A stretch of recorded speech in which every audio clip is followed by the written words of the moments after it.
acessar. Está gravando. Você podia o pessoal já ir se...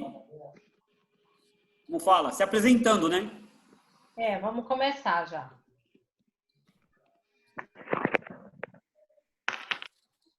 Gente, então vamos começar. Boa noite, meu nome é Célia. Vocês estão aqui numa live da Frente Empresarial de São Mateus, tá? Muito obrigada, doutor Leandro, a doutora Érica, a Liliane e o meu professor Janilson. Muito bem-vindo a todos. Nós temos aqui presente, né, que faz parte do Grupo FESM, nós temos aqui o doutor Arnaldo, que é o conselheiro jurídico, tá? Do FESM, e o professor G também faz parte do conselho, e o doutor Márcio, e eu também, tá? Então, nós vamos começar com Vamos começar com a Liliane? Liliane, vamos fazer o seguinte, amor, você se apresenta para todos, por favor, fique à vontade.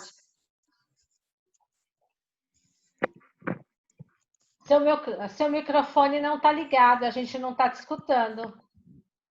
Boa noite, pessoal. Boa noite. Oi, boa noite. Seja bem-vindo. Obrigado.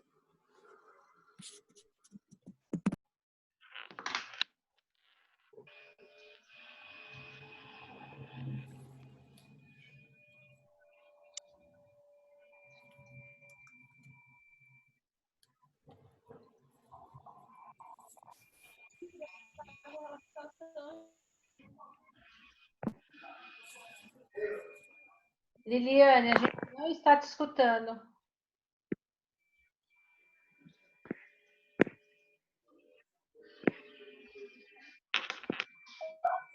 A Liliane saiu, acabou de sair. Aconteceu alguma coisa, acabou a bateria. Pode ser, pode ser. Então, vamos fazer o seguinte. Vamos, então, para a doutora Érica. Se apresente para nós. Tá ótimo. Eu sou a Érica Uchida, eu sou oftalmologista, né? Me formei lá na Faculdade de Medicina da USP há um tempinho. E eu vim aqui colaborar com vocês, né? Passar um pouquinho aí do conhecimento em oftalmologia. Então, o tema é o novo normal, os riscos da nova onda de contágio. Então, felizmente, na oftalmologia, a gente não está tendo, assim, grandes problemas do Covid, né? Como especialista, a maioria dos casos nossos são eletivos. Então, a gente sentiu na parte de ter poucos atendimentos, né? Mas, felizmente, a oftalmologia não está na linha de frente dessa pandemia. Então, uma curiosidade é que o primeiro médico que relatou essa provável nova doença foi um oftalmologista. Eu não sei se vocês ficaram sabendo que o Dr. Li Wenliang, ele foi o primeiro a noticiar, né? Falou para os amigos e tal. E, infelizmente, ele acabou falecendo da própria doença, né? Do Covid-19. E deve ter pego de uma paciente com uma doença crônica ocular. Né? Então, a importância, né, da gente tomar bastante cuidado com a doença. Então, a principal via de contaminação, que todo mundo já sabe, é respiratória, né, pelas gotículas de saliva, né, espirro, pode ser por via fecal oral também. E com relação aos olhos, é muito controverso, tá? Então, assim, a gente não tem comprovação se, coçando o olho com a mão infectada, se a gente pode pegar a doença. Então, tem teorias que, de repente, você se contaminou e, através da lágrima, descendo pelo ducto via lacrimal, ela pode ir para a mucosa nasal, né? E entrar na nossa corrente sanguínea. Então, quer dizer que então tem essa... que você tem que tirar a máscara, tomar cuidado na hora de tirar. Passar... Não é 100% verdadeiro, vamos dizer assim. Não, eu acho que tem que tomar bastante cuidado, tá? Então, assim, na verdade, não colocar as mãos nos olhos já é uma recomendação que a gente faz desde sempre, Não né? tem mesmo. Com Covid ou sem Covid, né? Então, a gente não sabe se pegando e colocando você vai pegar Covid, né? O novo coronavírus. Mas, independente do coronavírus, não é para coçar os olhos. Então, acho que essa é uma recomendação importante, né? Com essa pandemia, ficou mais evidente que é para não ficar coçando os olhos mesmo. Também tem outras Tem estudos pode que... dar, né? Sim, sim. Não é só o coronavírus, tem muitas outras conjuntivites virais, bacterianas, né, protozoários, tá? Então, tem estudos que identificaram vírus em lágrima. Então, tem que tomar cuidado de todo jeito. Então, felizmente, a alteração ocular nos pacientes com coronavírus é baixa, né? Paciente grave, às vezes está em UTI, irritação ocular não pelo vírus, mas pela sepse. Então, tem alterações sim, tá? Então, antes da pandemia, a gente já falava. Não coça os olhos, se tiver suspeita de irritação ocular, lava a mão, lava o rosto, né? Limpa teclado, limpa maçaneta, toalha separada, fazer isolamento de contato. Então, tudo isso a gente já falava bem antes da pandemia. E com a pandemia, o que ficou mais evidente, né? Esses cuidados ficaram mais, são reforçados, e também o uso de EPI, né? Acho que alguém deve falar sobre o uso de EPI, face shields, óculos de proteção para quem trabalha algum trabalho de risco, né? Então, não mudou muita coisa para a gente, não, tá? No ambiente de trabalho, eu coloquei uma folha de acetato no equipamento de avaliação, porque é muito próximo, né? A gente fica a menos de 30 centímetros do paciente, do rosto do paciente. Então, conversa menos, evitar conversar durante o exame, e esses cuidados de limpeza do aparelho entre os pacientes. Tá? Mais higienização. Então, sim.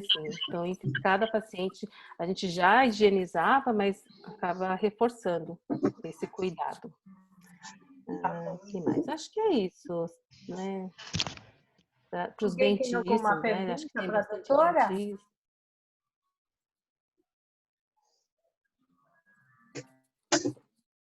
Então tá. Podem perguntar, viu, gente? Podem perguntar. Depois também, se alguém lembrar de alguma Se coisa. alguém quiser né? formular uma pergunta depois e quiser deixar no chat também, para mim, tudo. Pode sim.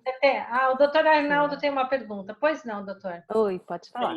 Que assim, essa é uma questão que acho que todo mundo vai ter que...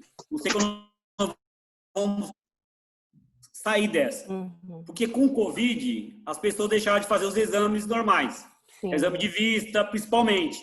Fica com medo, com receio. Mesmo que o oftalmologista não seja dentro do hospital, precisa ter medo, né? Sim. Isso não pode prejudicar amanhã, não pode causar uma pandemia de uma outra doença qualquer? Então, as doenças que precisam, né, pessoas que têm, por exemplo, diabetes, que não está controlado, pode evoluir com retinopatia diabética, é uma causa importante de baixa de visão. Então, eu acho que pode aumentar, sim, né? Mas acho que nesse período aí de 3 a 6 meses, eu acredito que não, né? As doenças oftalmológicas geralmente são algumas mais lentas, né?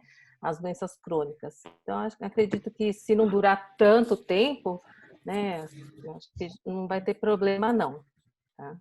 E quem tem alguma doença, algum risco, até com cuidado, dá para voltar para o atendimento, sim. Dá para ir no médico tomando cuidado. Ok, muito obrigada, doutora. Liliane já voltou. Liliane, consegue me ouvir? Consigo, já estou de volta. Que ótimo. Então, vamos para a Liliane. Liliane, você quer se apresentar para a gente? Sim, boa noite a todos. Meu nome é Liliane, eu sou técnica de segurança, estou terminando uma área de segurança. Hoje eu da Leroy Merlin e estou ajudando a construir as medidas de controle quando a gente fala de riscos tanto para o cliente quanto para o colaborador. Ótimo, isso é importante. É ruim, né? Vou anotar aqui. O que a gente quer saber, quais são os protocolos que a Leroy Merlin adotou no dia a dia da empresa, com os cuidados com os colaboradores e com os clientes? Célia, hoje nós temos aí um comitê de Covid, que ele é constituído pela área de saúde e segurança, junto com grandes CEOs da empresa, e nós criamos também o manual Covid-19, né? Nesse manual a gente tem medidas de controle, desde do colaborador que faz o primeiro atendimento com o cliente e até mesmo para os colaboradores. Então, todo colaborador, antes de entrar na loja, a gente tem a aferição de temperatura, fornece todos os equipamentos de proteção individual, bem assim como os treinamentos colaboradores ao cliente, né? A gente tem trabalhado fortemente na parte de higienização, então, toda a parte de higienização da loja, sanitização da loja, a gente tem trabalhado para que isso aconteça com muita frequência, porque a gente entende que a única medida de proteção, né, acho que é a única forma que a gente tem de controlar o risco dentro da loja durante o atendimento ao cliente. E, além disso, tem os protocolos que envolvem terceiros, parceiros fixos e não fixos, porque a Leroy Merlin, hoje, nós estamos 9.500 colaboradores. E isso colabora, sem falar na mão de obra terceirizada, que é a metade disso também. Quando a gente fala de atendimento ao cliente, é difícil a gente controlar o risco existente dentro de uma loja aberta, né? Então, a cada dia que se passa, a gente está ainda mais trabalhando, intensificando todos os processos de saúde e segurança e ajudando com que a gente trabalhe fortemente nisso. Hoje, a Leroy Merlin tem um canal de ajuda ao colaborador, então, é um canal psicológico, então, que o próprio colaborador pode ligar e pedir um atendimento psicológico, porque a gente também entende que o colaborador ele está na linha de atendimento ao cliente e ele também precisa de ajuda psicológica para fazer esse atendimento, né? Porque nós temos os nossos medos, então o colaborador, a gente entende que ele mais preparado, entendendo mais, a gente vai conseguir ajudar o colaborador a desenvolver um bom atendimento durante o trabalho dele e que ele retorne também para os seus lares de uma forma mais segura e saudável, sendo fisicamente ou mentalmente também. Muito bom. Na sua visão, esse novo normal, né? Porque vai ser tudo um novo normal, né? A gente não sabe como que a gente vai voltar, né?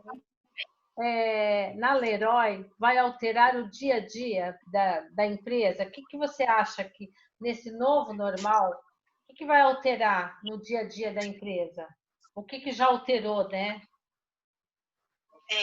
Célia, assim, já alterou muita coisa, porque nós somos uma empresa de varejo, então a visão ainda varejista é uma visão de que a gente tem que estar presente para a gente atender o cliente, e hoje em dia a gente tem uma visão muito omnicanal, né? Então, hoje nós estamos atendendo presencialmente, mas por todos os canais de tecnologia que nós temos hoje disponível, né? Então, e além desse atendimento que a gente tem feito para o cliente, pelo omnicanal, a gente tem falado muito mudou muito a questão do home office, né? Hoje nós temos 1.000 pessoas falando em parte de escritório, porque nós temos uma estrutura por trás do atendimento ao cliente, então são 1.000 pessoas trabalhando home office. Então, isso mudou bastante, porque a Leroy Merlin teve que intensificar a liberação de VPN para poder trabalhar de casa, explicar como para o colaborador ele pode trabalhar de casa e como ele deve se alimentar melhor para trabalhar, né? Ter os seus horários, as suas rotinas também, muito bem intensificado durante o dia a dia. Então, o novo normal é que o varejo também dá para se trabalhar home office, né? A gente também consegue trabalhar à distância, ao mesmo tempo tão perto do cliente e do colaborador. Hoje o nosso teleatendimento, nós temos um teleatendimento, o cliente liga e faz uma solicitação por telefone, toda a nossa central de atendimento está conectada na casa do colaborador. Então, foi uma maneira difícil de aprender, e a gente teve que aprender a grosso modo e de uma forma muito rápida, mas foi uma expertise que a gente aprendeu de um dia para o outro. E está dando super certo o atendimento ao cliente assim. Então, a gente entende que a gente coloca o colaborador ao menos exposição ao risco, porque a gente tem muita exposição a risco. Eu tô gritando para você desde lá de baixo. E aí, a gente entende que o colaborador atendendo por telefone ou nos omnicanais, a gente está diminuindo o risco de exposição do colaborador. Quer dizer que a empresa teve que se reinventar depois dessa pandemia, né? Essa é a... Muito. E eu vou te falar que a gente descobriu formas maravilhosas, como não foi de uma maneira muito fácil e muito gostosa de se aprender, mas hoje a gente tem uma outra visão do home center, uma outra visão do ramo varejista no Brasil, e aí a gente se adequou de uma forma muito positiva. E a gente se adequou também com as lojas abertas, nós estamos fechados uma semana, mas nós reabrimos as lojas, né, com muito sucesso, respeitando todos os decretos de cada região. Então, nós somos uma empresa que estamos em todo o Brasil, e aí a gente teve que adequar cada localização, um decreto diferente, e aí a gente está trabalhando em cima dos decretos também para que a gente continue funcionando, mas com toda a saúde e segurança, tanto para o colaborador como para o cliente. Muito bem. Alguém tem alguma pergunta para a Liliane?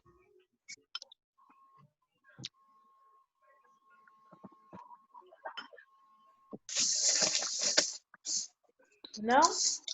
Liliane, muito obrigada, viu? Aí no final a gente conversa. Ah, o Jair tem uma pergunta, Jair? Quer abrir o seu microfone? Fique à vontade. Não, é só dar uns parabéns para a Liliane. Ah, ok, muito obrigada. Então agora... Obrigada, Jair. Muito obrigada, viu? Agora vamos para o doutor Leandro. Boa noite, pessoal. Tudo bem? Todo mundo me ouvindo? Todos conseguem me escutar bem? Eu vou pedir um favor para vocês, antes de mais nada, se conseguir clicar na minha tela, em que aparece o meu rosto, ou fixar tela, para aparecer a minha apresentação, que eu vou compartilhar com vocês, tudo bem? Para começar, bom, meu nome é Leandro Iwamoto, eu sou médico formado pela Faculdade de Medicina da USP, com especialização em Medicina Física e Reabilitação. Eu trabalho na área de fisiatria, mais conhecido como fisiatria. Trabalho tanto em hospital particular, como também em hospitais, e faço alguns trabalhos com auditoria médica, alguns prestadores também, e trabalho com telemedicina. Então, eu vou compartilhar com vocês uma apresentação, se for possível, tem como me autorizar, Célia? Eu vou compartilhar uma apresentação aqui de PowerPoint com vocês.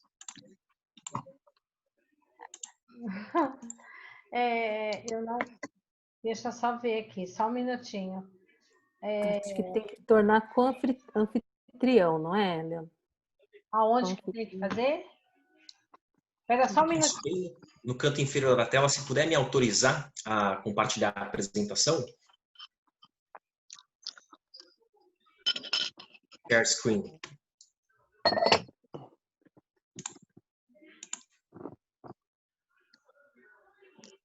Célia, ao lado do chat. Ao lado do chat. Share screen. Não, eu já apertei.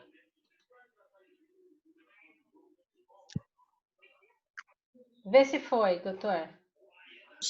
Só um minutinho. Opa, consegui. Obrigado, deu certo. Pessoal, montei uma rápida apresentação para vocês, tá?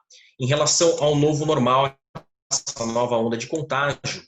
São algumas informações básicas que eu vou passar para vocês, de forma que seja rápido, tá? Aliás, uma das mudanças do novo normal é que a gente consiga passar informação rápida de maneira mais dinâmica e mais interessante. Então, eu apresentei aqui para vocês algumas partes do novo normal, tá? Todos conseguem ver minha tela? Tudo certo? Uhum. Ok. Eu vou começar falando um pouquinho alguns tópicos de importância nessa apresentação, que são o seguinte: eu vou falar um pouco das ondas de contágio na visão epidemiológica, a visão da medicina, algumas atualizações, as medidas de segurança e algumas dicas sobre o uso de máscaras caseiras e também sobre a N95. Então, essa apresentação é tanto para o pessoal que é do ramo empresarial, quanto também para o ramo da saúde, né? Temos aí a doutora Érica Uchida, que está colega de faculdade de medicina aí, que está apresentando junto com a gente. Então, vou começar falando para vocês o seguinte, é entender o contexto em que nós estamos, tá? Essa é a situação atual no Brasil. Nós temos aqui o número de casos que somam, vamos considerar por cima, arredondando, 900 mil casos confirmados de Covid-19, tá? E nós temos essa situação no Brasil, diferentes regiões apresentando diferentes números de confirmações. Então, temos na região Sudeste, por exemplo, em torno de 300 mil casos confirmados, na região Nordeste, 315, que são as duas primeiras regiões que mais têm casos confirmados no Brasil, seguidos pela região Norte, depois o Centro-Oeste e pela região Sul, por último. É interessante a gente lembrar que o painel do coronavírus no Brasil é o seguinte, tá? Nós temos 412 mil casos recuperados, tá? Em acompanhamento são 432 mil casos em acompanhamento e confirmados aí em torno de 900 mil. E nós estamos com aproximadamente 44 mil óbitos acumulados por coronavírus. Só que a gente tem que lembrar, pessoal, que a população do Brasil é em torno de 211 milhões de habitantes. Se a gente for considerar algumas estimativas aí por cima, né, uns 240 milhões, alguns falam nisso, mas a gente tem que lembrar que atualmente nós temos menos que 1% da população, posso dizer, que teve contato com o coronavírus atualmente. Tá? Até o final do ano, a perspectiva é que pelo menos, assim, com certeza menos que a metade da população brasileira entre em contato com o vírus. E aí fica aquela dúvida na gestão pública. Será que a gente pode liberar nesse contexto? E aqueles 99% que estão saudáveis, que se resguardaram em casa, que não tiveram contato com o vírus? Se a gente liberar, como é que vai ser essa dinâmica de infecção, essa dinâmica de contágio? E nós temos aqui um gráfico muito interessante, pessoal, para explicar um pouco mais sobre esse contexto. Na esquerda, na nossa tela esquerda, nós temos aqui o ranking de mortes por milhão, tá? Esse é do dia 12 de junho, do Dia dos Namorados, aí que saiu um ranking no número de mortes acumuladas por milhão em cada país, tá? Nós temos aqui que o Brasil, ele se encontra em sexto colocado em mortes por milhão. Então a gente considerou proporcionalmente a população, tá? A gente vê aqui que o Reino Unido se encontra em primeiro colocado. Alguns acham meio esquisito por que o Reino Unido está em primeiro colocado, mas a gente tem que lembrar de algumas características que levaram a essa população a ter mais contato com o coronavírus inicialmente. Então, nós temos o gráfico à direita, que vocês podem observar que nesse gráfico à direita é como se fosse uma corrida de cavalos, ou seja, quem que conseguiu ter mais contato com o coronavírus, claro, do lado negativo, né? Então, quanto mais alto, mais contato nós tivemos na população com o coronavírus. A gente percebe que o Reino Unido ele se encontra numa posição alta no ranking. E vou falar depois para vocês como é que isso influencia a questão da vacina, tá? Mas ainda vamos trabalhar essa questão do gráfico. O Reino Unido, pessoal, ele é uma ilha, tá? A gente tem que lembrar que é uma ilha geograficamente. Então, todo tipo de contágio que nós temos, pessoa a pessoa, a circulação dentro de uma ilha ela é mais facilitada, tá? Além do fato de ter sido tudo fechado numa ilha, a gente tem a questão geográfica que influencia. Já outros países com dimensões continentais e que também tem a questão do clima que varia um pouquinho e pode facilitar ou dificultar os hábitos de higiene, por exemplo, tomar banho. Tá? A gente tem que lembrar que tomar banho no frio, algumas pessoas têm mais dificuldade de tornar esse hábito comum no frio. Então, tudo isso foi influenciando essa conjuntura e nós tivemos uma subida, né, uma curva em ascensão mais rápida de alguns países, por exemplo, que se localizam no norte, tá, do planeta. Então, por isso que nessa corrida do coronavírus por infectados, a gente tem aí alguns países que atingiram um pico mais rápido. Tá? O Brasil, ele ainda, vocês percebem, o formato da curva é em ascensão. Tá? Então, esse é o contexto, só para vocês entenderem como é que está atualmente a situação no mundo. Tá? Em relação à parte da cura, que saiu atualmente sobre a medicina da cura, eu fiz uma análise desse artigo científico no sábado, tá? Nesse sábado que passou agora, junto com a equipe mundial de reabilitação, nós fizemos uma análise do risco de viés desse artigo que foi publicado aqui no New England, tá? Que eles fizeram uma análise da hidroxicloroquina em relação ao tipo de tratamento, em relação à profilaxia para o coronavírus, e nós verificamos que esse artigo ele tem baixo risco de viés. O que quer dizer isso? Quer dizer que o artigo ele é bom, tem uma boa qualidade.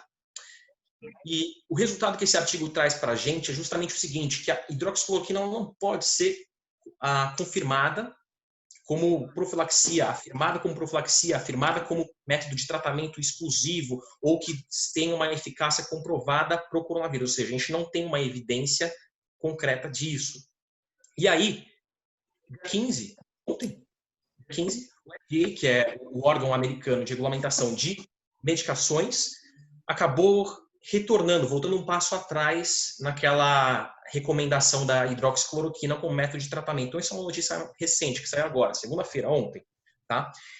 Acabaram voltando atrás. Por quê? Porque analisaram justamente esse estudo que foi publicado no New England e que tem baixo risco de viés, e que isso levou a uma conjuntura, uma decisão, uma recomendação mundial de que nós não devemos recomendar necessariamente a hidroxicloroquina para profilaxia dos pacientes. Já por outro lado, tem estudos agora saindo, novos, como Esperança, como uma luz da esperança, de que outras medicações, como por exemplo a dexametasona, a aplicação disso em pacientes que têm uma infecção por coronavírus, tá tendo uma melhor performance desses pacientes. Então, ainda não é muito claro qual que é o tipo de tratamento mais eficaz para os pacientes infectados pelo coronavírus. Ele, além de ser uma doença respiratória, a gente sabe que ele acomete outras regiões, como, por exemplo, região vascular do corpo. Então, isso ainda não é muito claro, esse processo de desenvolvimento da doença. Tá? Então, as autoridades internacionais estão voltando atrás nas recomendações. E aí fica na dúvida, o que a gente pode fazer em relação a isso? Fica na dúvida se a vacina vai surgir. Essa que é a grande dúvida da população. Eu acho muito bonitinho esse gráfico que tem aqui na direita, nesse slide, se vocês conseguirem verificar, o tempo que leva para se gerar uma vacina. Tá? A gente tem aí a vacina do sarampo, que levou um tempo recorde aí de 10 anos para ser validada, publicada, né, aprovada por todos os órgãos e aplicada na população em geral. E se nós conseguirmos desenvolver a vacina para o coronavírus em 2 anos de um ano, seria um tempo recorde muito validado. E a gente tem que lembrar que atualmente a tecnologia ela favorece esse desenvolvimento. Né? A gente tem que lembrar que o tempo mudou, a era mudou, e a gente tem mais acesso à tecnologia, à medicina avançada, então é possível sim que a gente consiga num tempo melhor desenvolver uma vacina. Só que ainda não é muito claro, como eu falei para vocês, o mecanismo de desenvolvimento da doença. E algumas farmacêuticas ainda estão anunciando que, por exemplo, agora saiu uma notícia recente, no dia 15, também ontem, de que a farmacêutica AstraZeneca diz que terá 230 milhões de vacinas prontas ainda neste ano. Só que tem um porém. E é o seguinte, se o vírus ele é o mesmo sempre, tudo bem ter a vacina. Só que estão vendo que os vírus eles sofrem mutações. Então, cepas diferentes de vírus podem não ser contempladas pela vacina. Isso é algo que preocupa os cientistas no mundo todo. Então, essa é uma preocupação que a gente tem que ter sempre. Será que vai durar? Será que as previsões de duração dessa pandemia são realmente reais ou nós estamos tendo apenas especulações? Porque ninguém está levando em consideração que o vírus pode mutar. Tá? E isso é algo que tem que ser considerado quando se vai fabricar uma vacina. Mais do que isso, o sistema de saúde hoje está preparado, de certa forma, a saúde em geral ela foi preparada, de certa forma, para lidar com doença. Tá? A saúde contra a doença. Na parte epidemiológica, muitos estudiosos tentam elaborar soluções, por exemplo, para curar uma infecção, para tratar uma doença específica, só que pouco se pensa do que vai decorrer dessa doença, ou seja, depois que o paciente tiver a doença, tiver a infecção por coronavírus, como é que ele vai ficar na reabilitação dele? Como é que ele vai ficar na situação pós-coronavírus? Depois que passar esse período todo de pandemia, como é que vão ficar as pessoas que tiveram sequelas por coronavírus? Isso é o que preocupa o mundo todo. Isso levou a uma discussão mundial que foi feita também por um pesquisador da Austrália, que é qual que vai ser a resposta dos setores de reabilitação, e aí eu já estou mexendo um pouco mais com a minha área, em relação a essa infecção por coronavírus. Dado que o coronavírus ele pega vários órgãos, ele pega vários sistemas, ele causa uma certa alteração neurológica que a gente não conhece muito bem. A gente vê que os pacientes que não foram infectados e ficaram em casa em home office, eles apresentam um certo nível de imobilidade maior, então estão mais propensos a desenvolver doenças mais crônicas, dor crônica, Como é que a gente vai fazer a reabilitação desse tipo de paciente também? Então, a gente tem 2 tipos de pacientes, os que foram infectados e os que não foram infectados. Como é que o sistema de saúde está preparado para lidar com isso? Essa é uma preocupação que também a gente tem que ter depois que passar esse período de pandemia. Como é que vai ser o novo normal? E isso é um chamado, na verdade, para que se preste um pouco mais de atenção, para a gente ter uma base melhor de preparação do sistema de saúde público e também dos profissionais de saúde formados para receber esse tipo de paciente, para ter um conhecimento e para responder essa demanda. Tá? Então, a gente tem aí muitos profissionais que estão atuando na linha de frente. Eles estão sendo treinados e preparados para atuar na linha de frente, que é muito bom, que é necessário que os médicos, os fisioterapeutas respiratórios, os enfermeiros, todos os profissionais, eles têm que estar preparados para isso. Só que eles têm que estar preparados também para o cenário após a infecção. Isso é algo que ninguém ainda começou a trabalhar, tá? A gente não viu uma estruturação preparando para isso, para o pós-coronavírus. Então, essa é uma das preocupações globais que eu quero levantar para vocês. E a partir disso, eu queria... Agora, o que a gente pode fazer em relação a isso nesse momento de pandemia? Dado que nós temos a preocupação com o futuro, nós tivemos o histórico do passado e agora nós estamos no presente. O que a gente pode fazer para evitar isso? E aí que eu entro no próximo tópico, que seria a questão de proteção. Vejo que muitas empresas, corporações, têm requisitado os testes para coronavírus, para verificar se os funcionários eles testam positivo ou negativo. E aí a gente tem aqui nesse diapositivo alguns resultados que podem vir nos exames, nos testes para Covid-19. Tá? Pode ser que o paciente tenha, aliás, o cliente ele tenha tido contato ou não tenha tido contato. Mas a grande preocupação é a seguinte: muitas empresas, muitas corporações fazem a recomendação de que mesmo que a pessoa tenha contato com o vírus e se mantenha assintomático, ou seja, não apresente nenhum sintoma respiratório, não tenha nenhuma queixa das clássicas, ele pode continuar trabalhando, contanto que use o material de proteção e permaneça em torno de 3 a 5 dias em repouso em casa. Isso algumas empresas têm feito, tá? Algumas empresas e algumas alas de hospitais, alas administrativas de hospitais têm feito. E isso é uma preocupação que leva a gente ao seguinte: será que essas pessoas que testaram positivo ou que tiveram contato com o vírus, os assintomáticos, eles estão se protegendo, estão protegendo o próximo de maneira segura? Eu vou citar um exemplo agora na parte do consultório. Os pacientes que chegam aqui no consultório, eles pedem para que espacemos as consultas, para que tenha um espaço maior de consulta, porque ficar muita gente aglomerada na sala de espera não é interessante. Pode promover a contaminação por vírus. Então, o próprio paciente, ele se queixa, ele pergunta, isso é bom porque é uma parte da conscientização, mas em relação à parte médica, o novo normal nosso está sendo assim, eu estou tendo que espaçar os pacientes em horários diferentes para que a gente possa lidar com essa agenda. Tá? Dado que nós fazemos exame físico, nós fazemos procedimentos, já os profissionais que não fazem procedimentos, eles podem fazer telemedicina. Aliás, alguns pacientes preferem usar à distância. Tá? A telemedicina está sendo um conceito que está sendo implementado atualmente, mas que está se popularizando. A gente tem que estar preparado para isso. Agora, os profissionais que fazem intervenção, a gente tem que aprender a espaçar mais o tempo de consulta entre um paciente e outro, para a questão de proteção.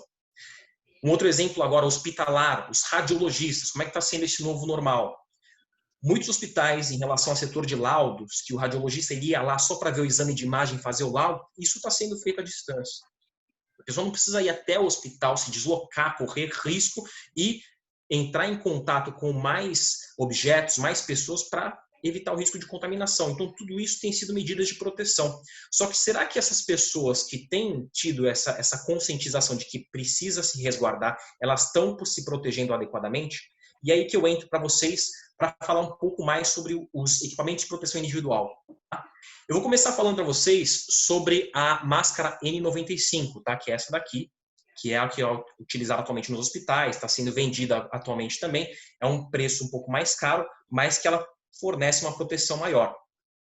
Só para vocês entenderem um pouquinho mais, a máscara N95 ela é feita de TNT.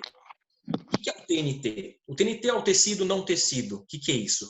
É um polímero de polipropileno que ele é juntado várias camadas, igual vocês estão vendo na tela de forma representativa. Só que o grande problema do TNT é que o espaço da fenda do tecido é em torno de 2.000 nanômetros. E o vírus, ele mede de 50 a 120 nanômetros. Ou seja, o vírus ele consegue passar pela fenda dessa máscara, mesmo que ela seja N95. Mas então como é que ela consegue proteger tanto? Aí que tá. A máscara N95, se não tiver um tratamento eletrostático, ou seja, ela passa por um processo de ionização. E aí ela consegue proteger mais do que ela protegeria naturalmente. Se ela não tiver esse processo de ionização, ela protege só 35% das partículas. E aí ela não consegue proteger 95%, que aí daí vem o nome N95, tá? Quando ela passa pelo processo de ionização, cria-se uma camada eletrostática na máscara, e aí a gente consegue ter uma proteção maior de 95% dos vírus que passam pela máscara. Então a gente consegue ter uma filtração de 95% das partículas. E aí que mora o problema. Por quê? Algumas pessoas acabam lavando, deixando exposto ao sol, iluminação em excesso. Isso tudo faz com que haja essa fraqueza da camada eletrostática da máscara N95. Aí ela não protege tanto quanto ela protegeria antes. Então, qual que é a recomendação da OMS em relação à máscara N95? Tenham pelo menos 4 máscaras profissionais de saúde, 4 máscaras N95. Numerem de 1 a 4, tá?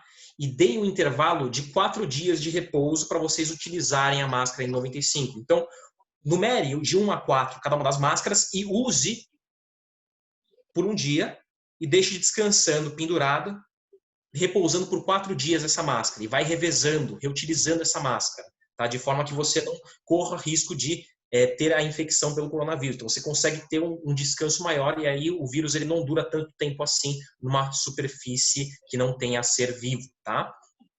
Então, essa aqui é a camada eletrostática que eu representei para vocês para uma noção da filtragem dessa camada por coronavírus. E aí, eu vou entrar no segundo tópico, que agora é para a população em geral, que está fazendo uso da máscara caseira, tá?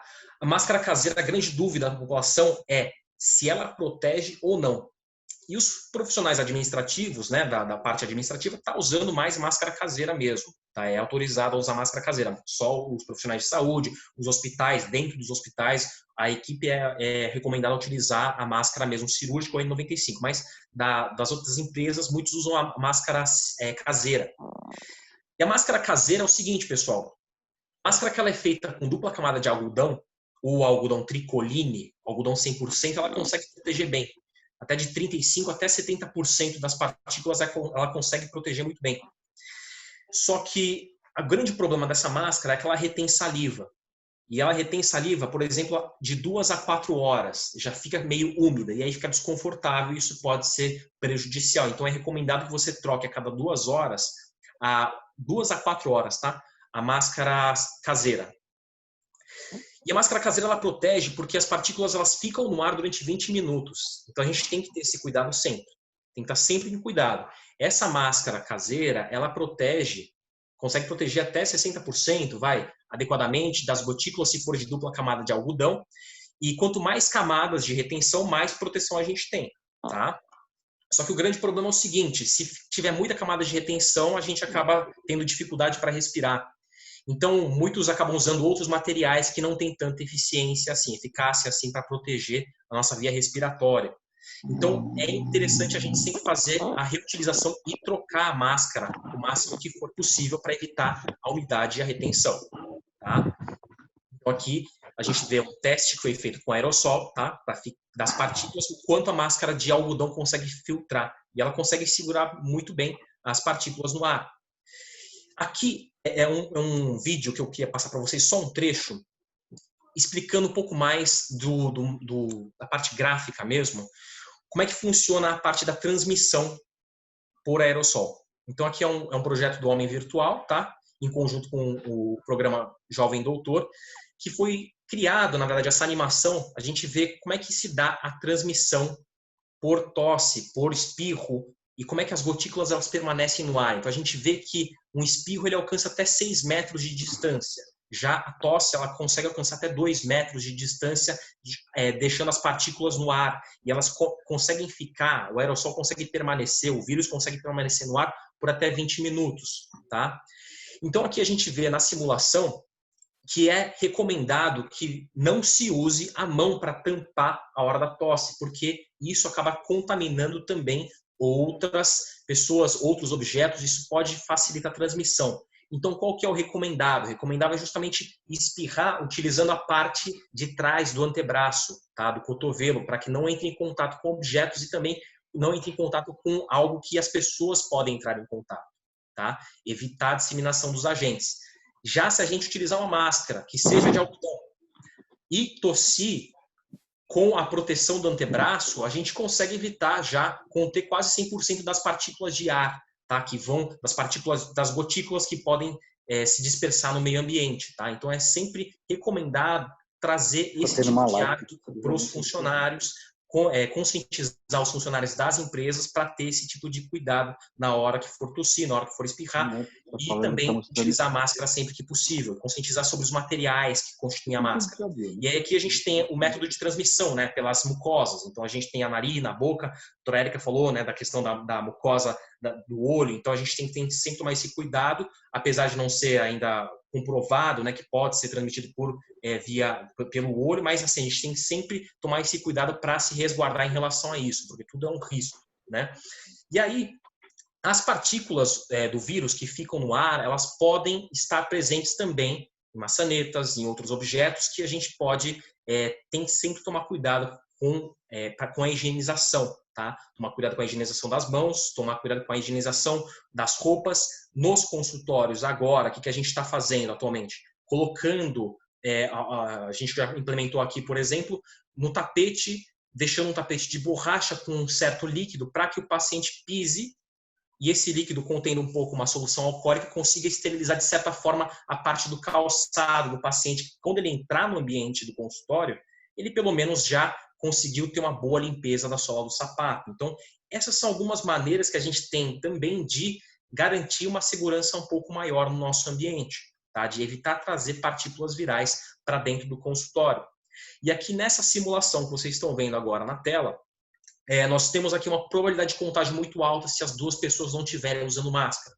Já se o receptor estiver usando máscara, ainda assim a probabilidade de contágio é alta, dado que as mucosas estão todas expostas e a pessoa entra em contato com as partículas virais. Já se o portador estiver usando a máscara, já o risco de transmissão é médio, então ele tem uma proteção maior das gotículas. E se os dois estiverem usando máscara, a probabilidade de contágio é baixa. E aí fica a nossa lição de casa, justamente. Vamos conscientizar a população para que a gente possa também ter uma noção um pouco maior de como que se dá a transmissão do vírus. Então, conscientizar os funcionários, conscientizar todos os participantes de uma empresa para que a gente possa ter uma noção melhor de como é que isso se dá. Porque às vezes o que falta é mais entender como é que é esse processo. Às vezes o que falta é uma parte de educação em saúde para o próprio contingente da empresa. E isso faz total diferença. Uma vez que vocês entendem isso, vocês já começam a ter mais noção de como é que a infecção se dá. E isso, com certeza, traz uma preparação para nós, profissionais de saúde, e para a população em geral, em relação ao novo normal. Essa é a minha apresentação. Se alguém tiver alguma dúvida, obrigado, viu? Muito obrigada, doutora. Alguém tem alguma pergunta que pode falar? Pode perguntar para o doutor. É só abrir o microfone e perguntar. Oi, doutor Leandro, tudo bem? Liliane. Boa noite. Leandro, você falou um ponto muito interessante, que é essa questão da cultura, né? Eu acredito que um grande desafio para nós é a mudança de cultura, que nem trouxe a relação de países que não se tomam banho com grande frequência. E eu acredito que o mais complexo vai ser a questão da cultura, né? A parte que a gente fala de equipamento, de treinamentos, de mudanças comportamentais. Eu acredito e concordo com você que a grande dificuldade é a mudança cultural de cada país, de se manter a higienização básica que a gente fala, né? Bacana, eu gostei muito da sua apresentação abriu horizontes e conhecimento para nós. Obrigada, viu? Obrigado, Liliane. Obrigada, Liliane. Tem mais alguma pergunta? Tinha uma pergunta do Cláudio. Você quer fazer a pergunta, Cláudio? Cláudio, você não está ainda?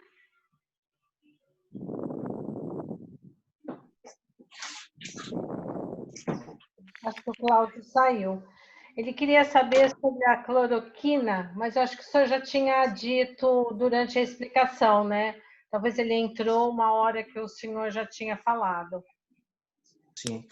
Essa pergunta da cloroquina não tem como ter uma resposta porque não tem evidências que comprovem o benefício. Então, se não tem evidências que comprovem o benefício, uma instituição internacional não pode recomendar.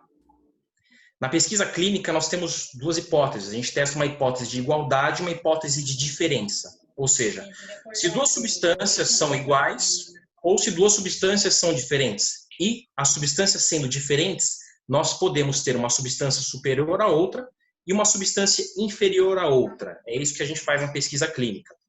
Nesse caso, quando a gente fala da cloroquina, a gente não tem evidência que dê suporte para afirmar que vai ter um efeito positivo e benéfico. Mas nós temos noção dos riscos. E de acordo com o que foi levantado nesses estudos, a gente não pode afirmar para instalar como protocolo. Por isso que o órgão internacional ele retirou da recomendação de emergência, né, agora na segunda-feira, então retirou a hidroxicloroquina nas recomendações. Então, isso foi algo recente, aconteceu ontem.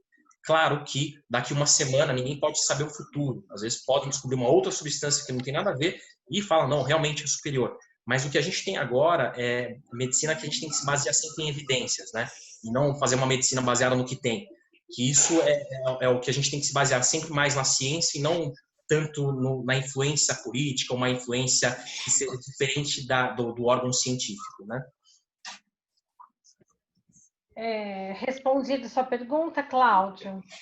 Agora o Sérgio quer fazer uma pergunta, Sérgio?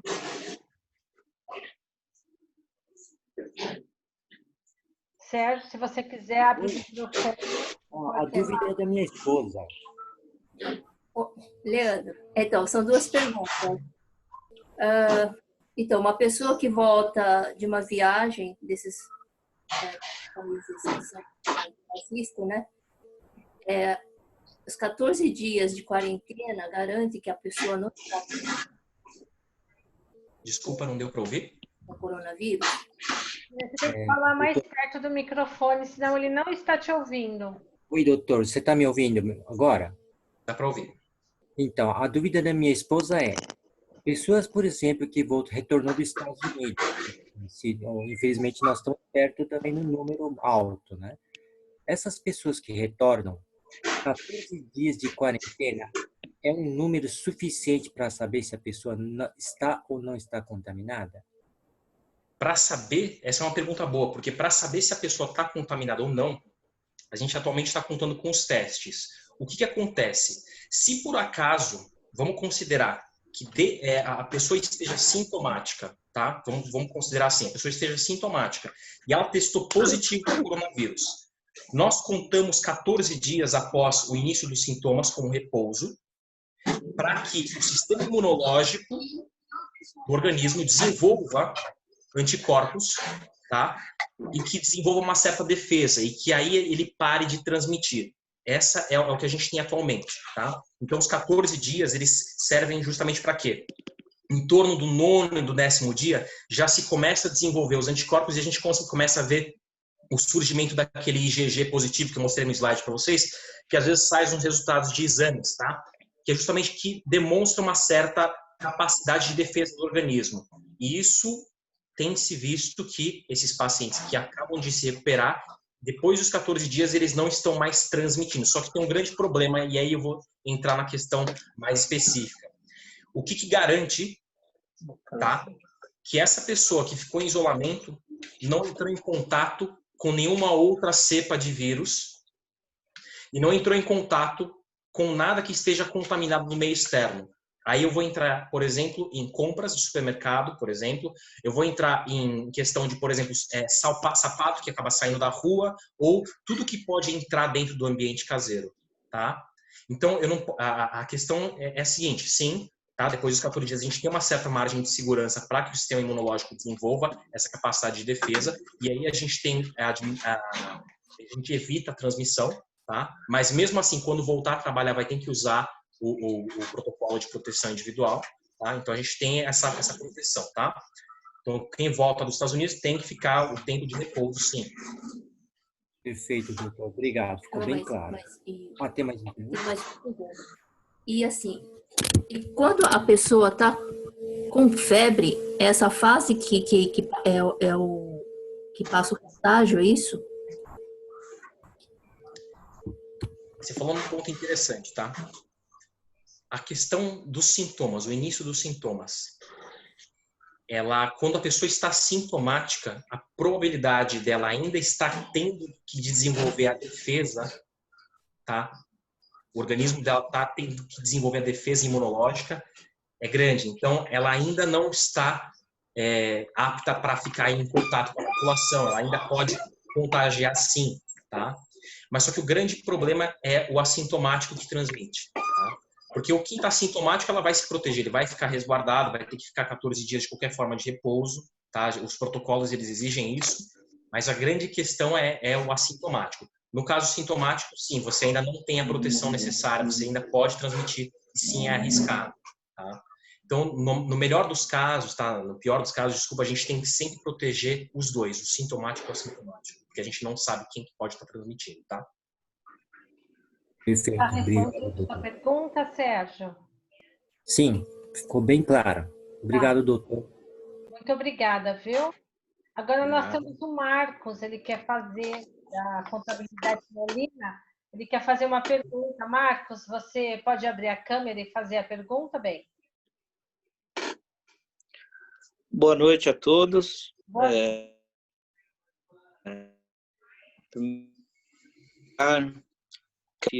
Do grupo, um assunto muito importante, né? E estamos, assim, recebendo esclarecimentos de alto nível. Doutor, em relação ao índice de óbitos, o senhor que está na área, ele realmente tem atingido pessoas com comorbidades, pessoas saudáveis, assim, que não têm problemas de saúde assim graves? O senhor tem algo a nos dizer em relação a isso? No começo, a gente tinha que o coronavírus, ele era uma... Alô? Tá me ouvindo? Tá escutando? No começo, a gente escutava muito que o coronavírus era uma infecção que só atingia idosos com comorbidades. Só que nos últimos meses, no último mês, nós vimos que, na verdade, a infecção por Covid-19, ela está atingindo cada vez populações mais jovens e ela não poupa tanto assim os jovens, tá? Ela acaba atingindo. Tem a questão, assim, claro que quem tem comorbidade, quem é da área de risco, né, que a gente chama, então idosos com comorbidades, com hipertensão, por exemplo, eles têm uma certa fragilidade do organismo. Só que os jovens também não estão livres disso, tá? A gente tem aí óbitos de pacientes que não tinham comorbidades com 40 anos, 35 anos, 30 anos, tá? Então, tem esse risco, sim. Por isso que a gente está tão preocupado em relação à proteção, tá? Tá ok. Muito obrigado, doutor. Boa noite. Obrigado.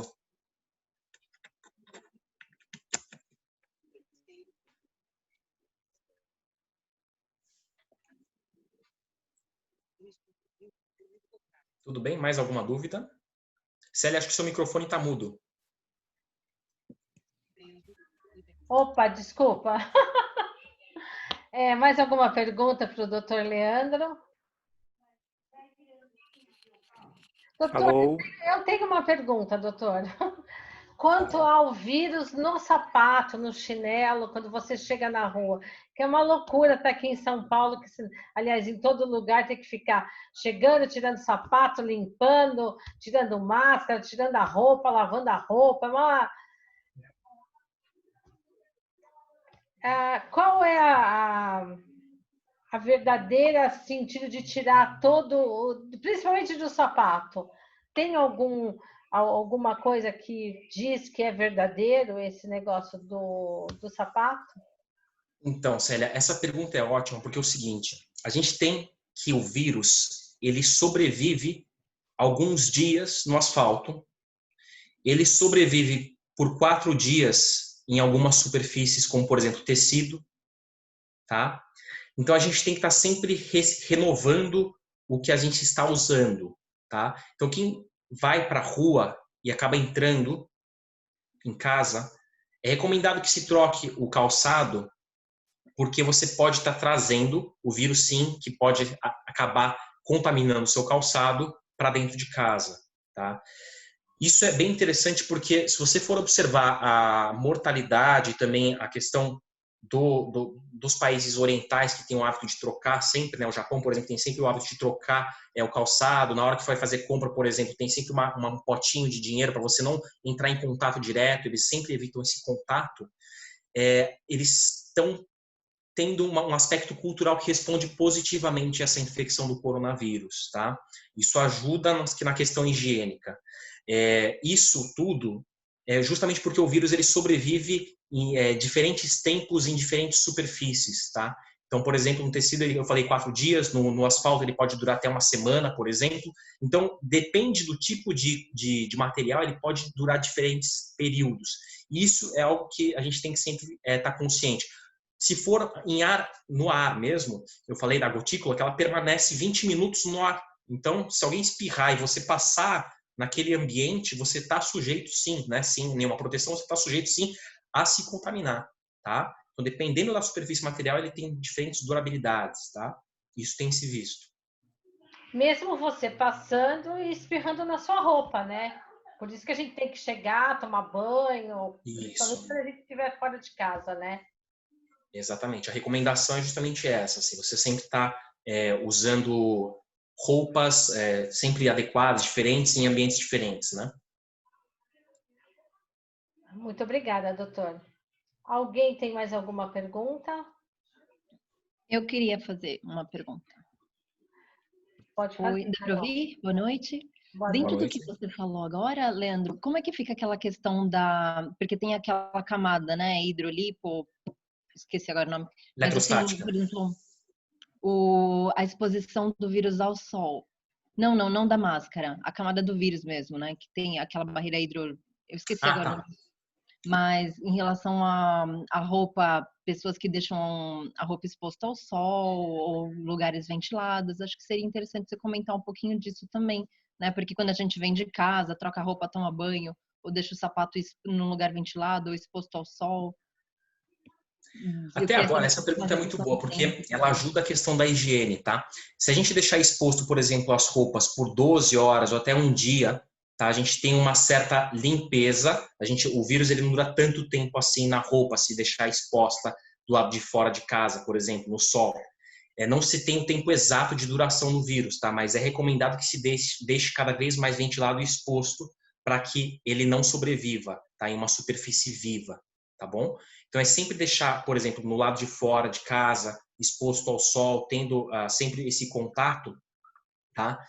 Isso acaba meio que matando o vírus, entre aspas, tá? Mas o vírus ele acaba não sobrevivendo nessa superfície que está mais ventilada e acaba sendo meio que varrido por arrasto, vamos considerar assim, mas que ele acaba sendo mais circulado, tá? Então é recomendado sim que você deixe exposto lá de fora de casa, deixado ventilado, as roupas também, o calçado lá de fora, isso é um hábito que é interessante, tá?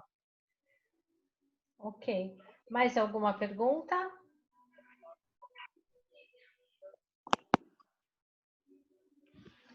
Então, doutor, muito obrigada, mas a gente deixa aberto aqui, se alguém quiser fazer alguma outra pergunta.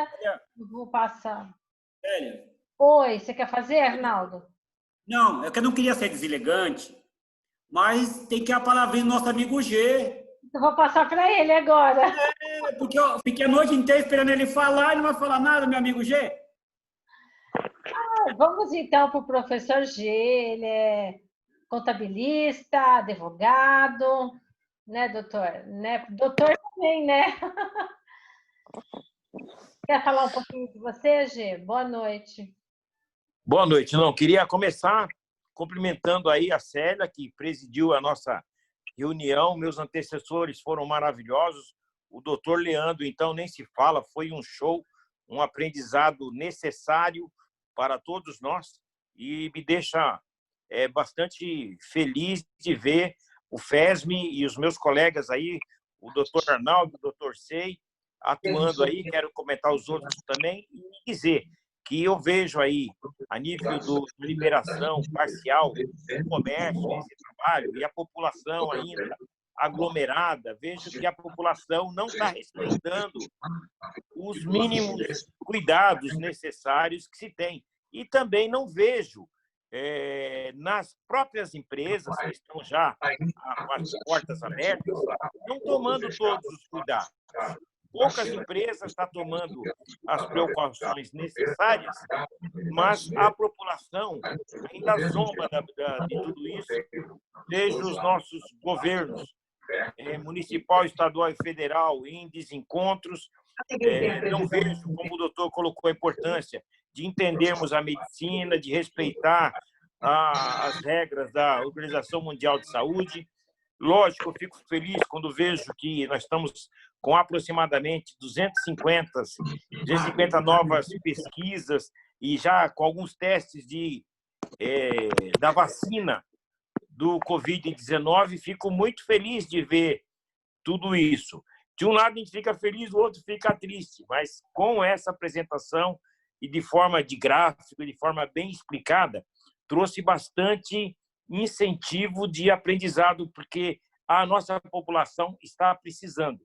Não que falte isso nos meios de comunicação, mas a população não acredita que vai pegar nela.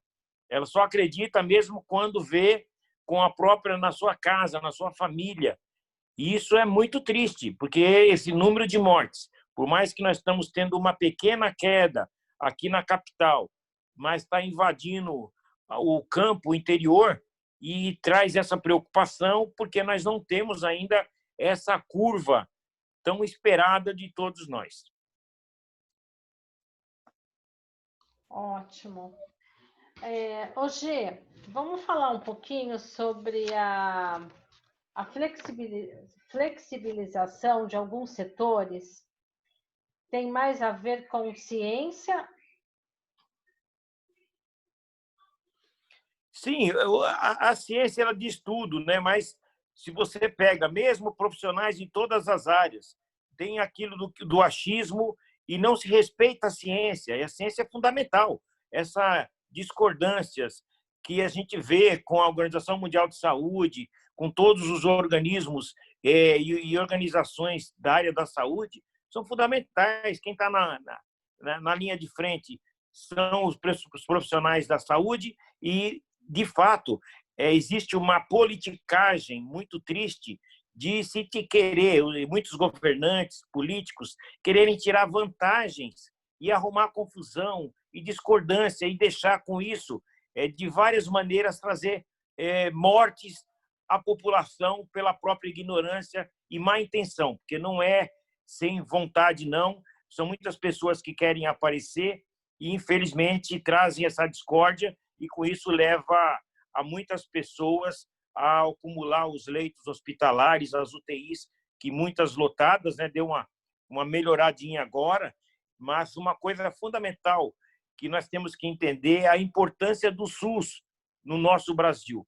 Se nós não tivéssemos o SUS, a calamidade, infelizmente, seria muito mais grave.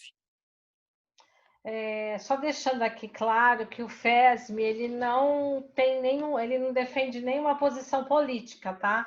É só falando do geral que realmente o que está acontecendo no nosso país, né? Pois não, doutor? Eu queria aqui só falar um pouquinho.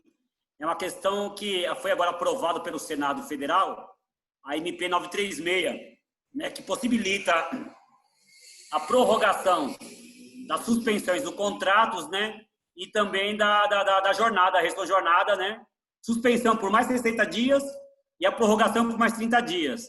Isso é importante porque, além da questão da saúde pública e a saúde de todos nós, também tem a questão do trabalhador, né, do trabalhador também, e das empresas também, especialmente, que com o fim dos contratos e com o fim da medida provisória, nós podemos ter aí mais 10 milhões de desempregados, né? Agora estamos aguardando o presidente sancionar para que possa colocar em prática aí e minimizar um pouco o efeito do Covid. É só para dar um recado a vocês. Obrigado. Muito obrigada, doutor. Gê, como que você vê a volta às aulas? Se vai... É uma questão, uma questão muito delicada, porque, ao meu pensamento, percebendo toda a problemática, não vejo condições alguma de se trazer as crianças e os jovens para as salas de aulas, até porque a própria sala de aula, mesmo as escolas particulares, não tem condições de seguir toda a orientação de distanciamento, de uso de equipamento, até porque as crianças não conseguem ficar muito tempo com as máscaras. Você também vê vários tipos, o jovem também duvidando dessa doença. Então, voltar às aulas, ninguém sabe o prazo de tudo. Todo dia temos novidades, mas eu não vejo esse ano possibilidade, principalmente nas escolas públicas, de voltar às aulas. A própria universidade, a UFRJ, acabou de dizer que esse ano, de fato, já estão todas as aulas presenciais canceladas. E eu acredito que as outras escolas deverão fazer o mesmo, até porque, por mais que a doença atinja as pessoas mais idosas, as crianças são muito mais frágeis na questão da higiene e na questão do contato, elas não entendem muitas coisas, principalmente os pequenos. Então, voltar às aulas, não vejo possibilidade. Nós temos vários grupos ligados ao FESM que estão fazendo as reuniões dessa questão das escolas e todos eles estão nesse pleno acordo que não temos condições de voltar às aulas, nem em São Mateus e nenhum canto do Brasil. Eu, como professora, né, também acho que vai ser uma loucura esse negócio de máscara, né?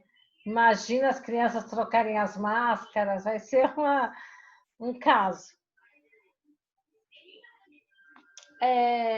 Alguma pergunta para o professor G? Quer falar mais alguma coisa, G?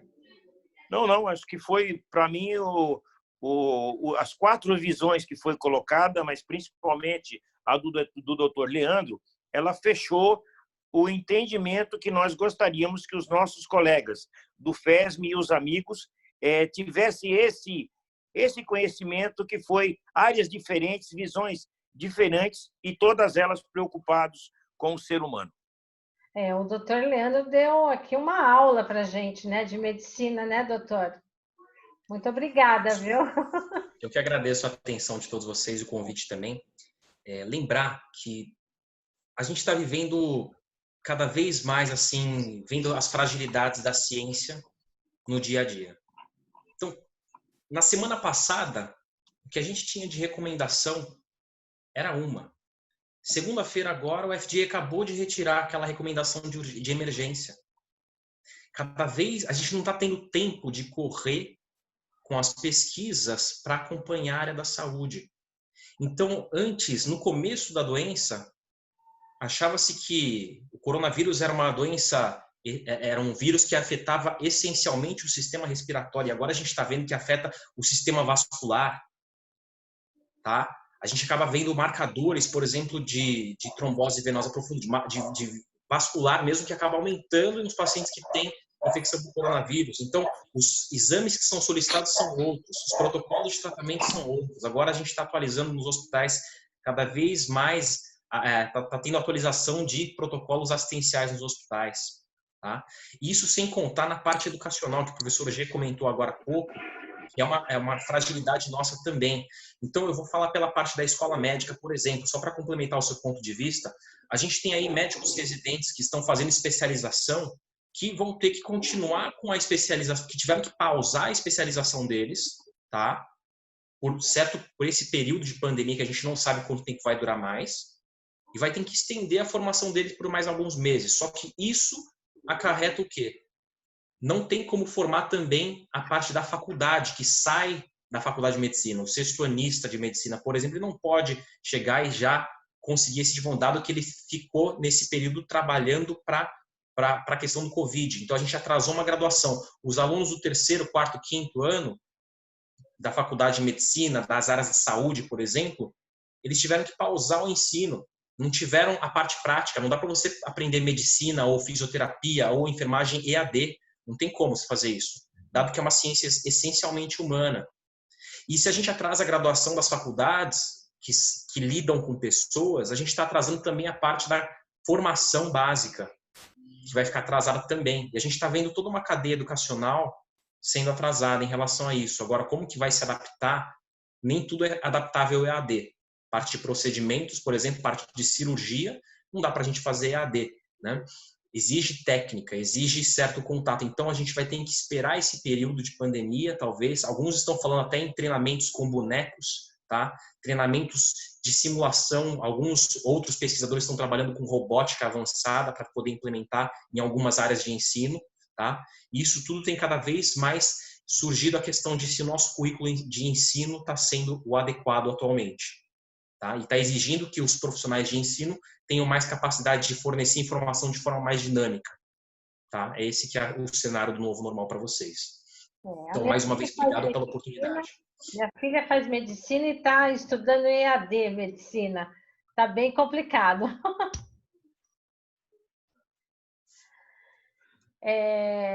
Mais alguma pergunta? Vocês estão com alguma dúvida?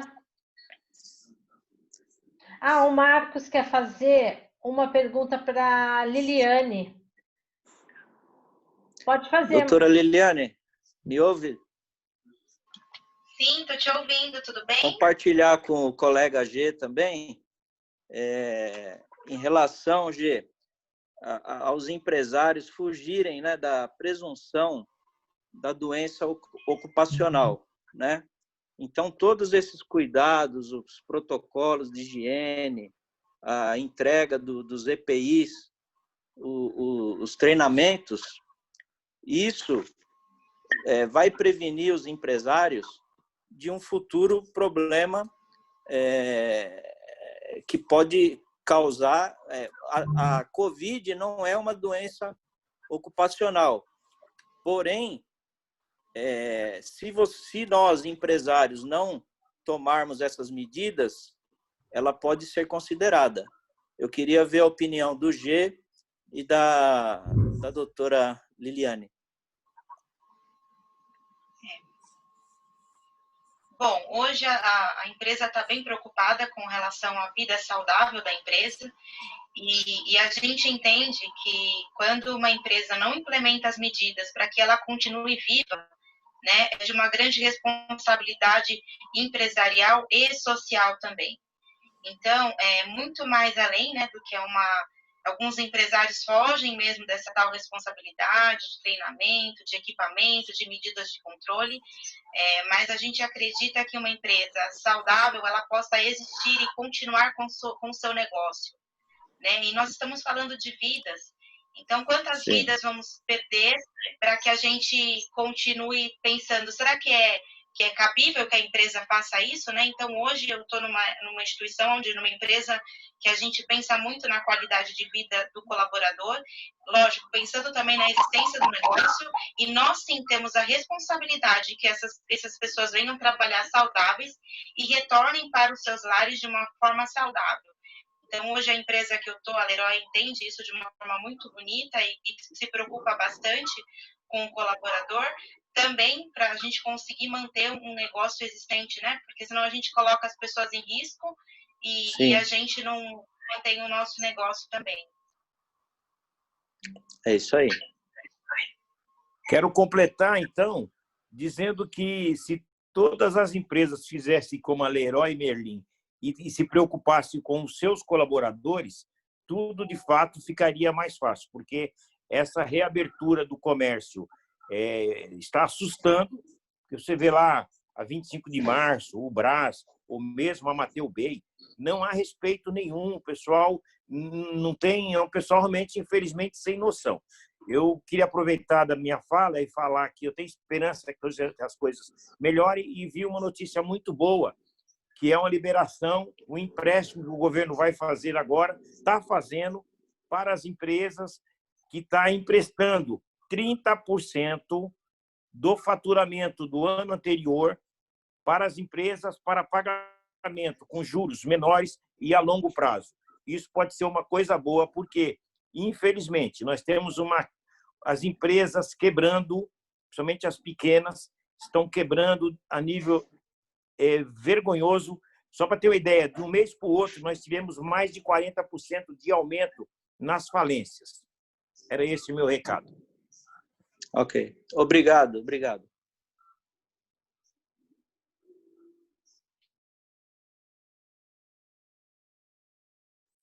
Celinha, seu microfone está fechado. Obrigada, Gê. A doutora Érica está aí ainda? Doutora Érica? Eu acho que a doutora Érica estava com problema na conexão e ela saiu. Jorge, você pode fazer a pergunta para o doutor Leandro. Eu acho que ele consegue te atender. Boa noite a todos. Obrigado, né, pelas excelentes explicações e também a coordenação. Uma pergunta ao doutor Eduardo. Em relação a esse novo normal, né, o que vai mudar hoje, né, nos consultórios, né? Você já explicou um pouco que os pacientes já estão pedindo mais espaçamento, né? Mas se falou também de telemedicina, né? Então a pergunta que eu faço, né, em relação a essa humanização, né, a coisa ficando mais indo para o virtual, né? Obviamente uma pergunta muito aberta, muito vaga, mas assim, qual a sua imagem hoje, né, da relação do médico-paciente daqui para diante, né? Então, por um lado, o paciente um pouco com medo de ir até o consultório, né? E por outro lado, toda essa questão da segurança, né? Essa coisa da individualização. Hoje eu vejo, né, os planos de saúde oferecendo programas de telemedicina. E eu também vejo isso com uma certa preocupação, né? Porque aquele lado, né, que se fala, o médico tem que realmente ver o paciente, tocar no paciente, anamnese, conversar, né? Essa relação, né, direta de apalpar o paciente, essa história. Qual é a sua visão hoje de como é que vai se ficar essa relação médico-paciente nos consultórios? Jorge, obrigado pela pergunta. Isso é uma questão que não existe estudo publicado, não existe literatura. Não é algo que a gente tenha tido experiência nos livros para explicar essa sua resposta. A questão é a seguinte, eu posso falar com base nas vivências que estamos tendo atualmente. Telemedicina ainda não está enraizada na nossa cultura. É algo novo. Palpação, exame físico, tocar no paciente, olhar para o paciente de forma direta, isso tudo faz a diferença. Agora, recentemente, nessa última semana mais específico, nós estamos vendo um retorno do movimento dos pacientes para os consultórios. Por quê? Porque, Jorge, começou em março, vamos falar assim? Eu sei que não, mas vamos pensar que começou em março os primeiros pacientes aí que sofreram da infecção por coronavírus. E agora está começando a chegar uma leva de pacientes que estão com sequelas por essa infecção ou pacientes que já tinham doença antes, mas que a doença não entrou em quarentena, ou seja, o paciente que tinha câncer, o câncer não falou assim, pausa, deixa só um minutinho, vou esperar já que está em quarentena para poder acelerar. Então, a gente está vendo aí que, na verdade, os pacientes eles estão voltando, tá? O que acontece é que muitos hospitais e muitos plantões médicos estão sendo direcionados para cuidar de Covid-19. Hoje em dia, plantão é Covid-19. Isso está sendo cada vez mais, os pacientes estão sentindo falta disso. Espaçamento de consultas, cancelamento de consultas, isso está levando a complicações clínicas dos pacientes, tá? E isso faz com que nós pensemos o seguinte, Jorge, lidar com a humanização de um paciente traz cada vez mais a questão de prevenção de doenças, tá? Então, orientar um hábito saudável para evitar uma dor crônica, eu estou falando da minha área, tá? Vamos falar. Orientar um alongamento, orientar uma postura adequada, fazer um manual de orientação mais adequado, isso já acaba entrando como parte da humanização por parte do médico, de fazer essa orientação e se preocupar com que o paciente possa adoecer, tá? Para que ele não se torne um potencial paciente, para que ele seja uma pessoa que viva a sua vida com qualidade, tá? Que não sobreviva apenas, mas que também viva durante essa quarentena. E isso que está tendo cada vez mais de mudar nessa mentalidade dos médicos. Então, a gente trabalhava muito com doença, agora tem que trabalhar com prevenção. Os profissionais que estão se diferenciando no ramo da saúde são os que estão se dando com prevenção de saúde, para evitar com que o paciente venha até o consultório. Então, a gente faz um mínimo de consultas possíveis, então aí é o novo normal, entrar na diminuição do número de consultas físicas para que as orientações enraizem de maneira mais fácil no paciente. E aí exige do médico uma capacidade de empatia e de comunicação, para que ele entenda e consiga aplicar isso no dia a dia, e consiga evitar de ir mais vezes ao hospital, de evitar tanto contato, mas sim ir para prevenir a saúde, não para quando está doente apenas. Tá? Isso tudo vai gerar uma certa mudança no cenário nosso da saúde. Tá? Os pacientes que têm dores, por exemplo, eles estão evitando de vir ao consultório por medo de se contaminarem.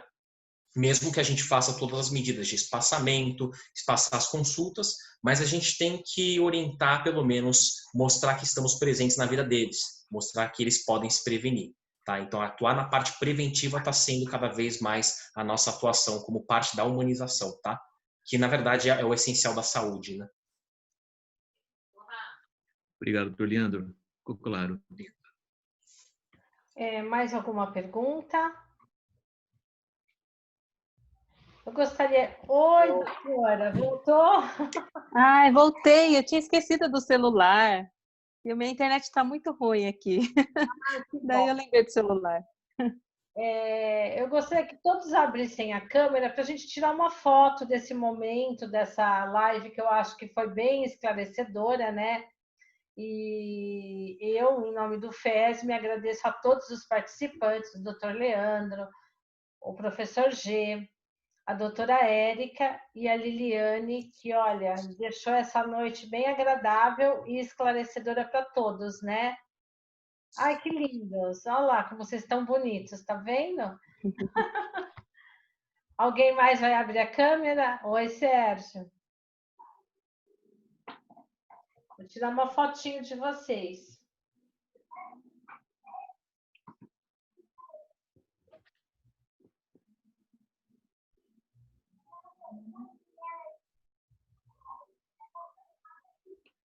Arrumou o cabelo, Davi?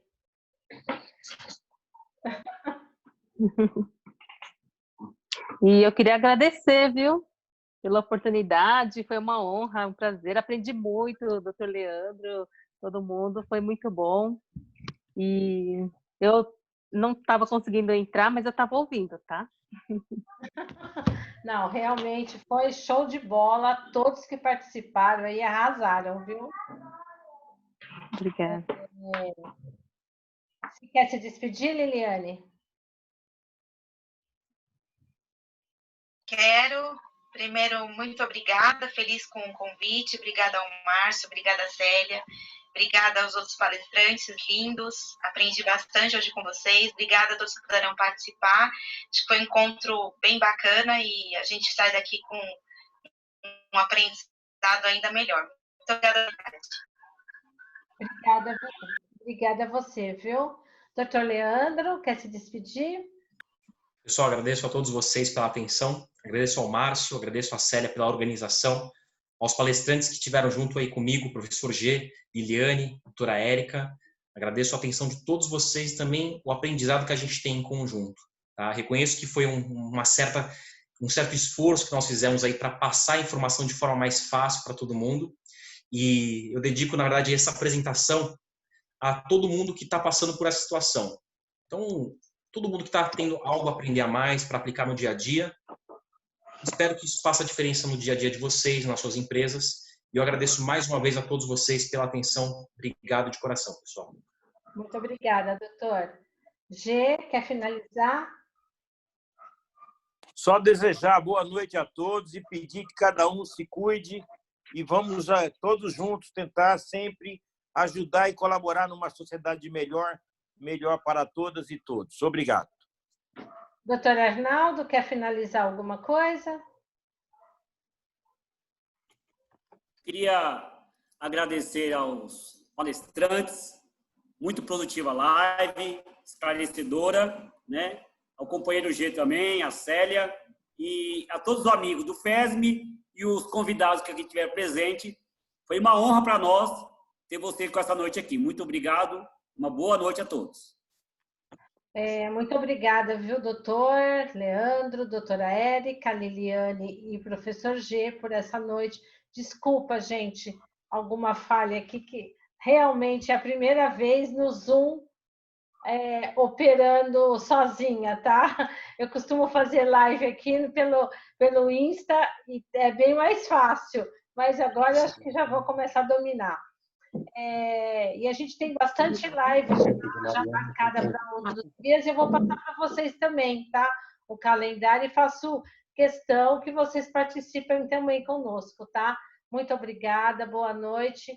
E a Frente Empresarial de São Mateus agradece a presença de todos. Muito obrigada. E boa noite. Parabéns a todos.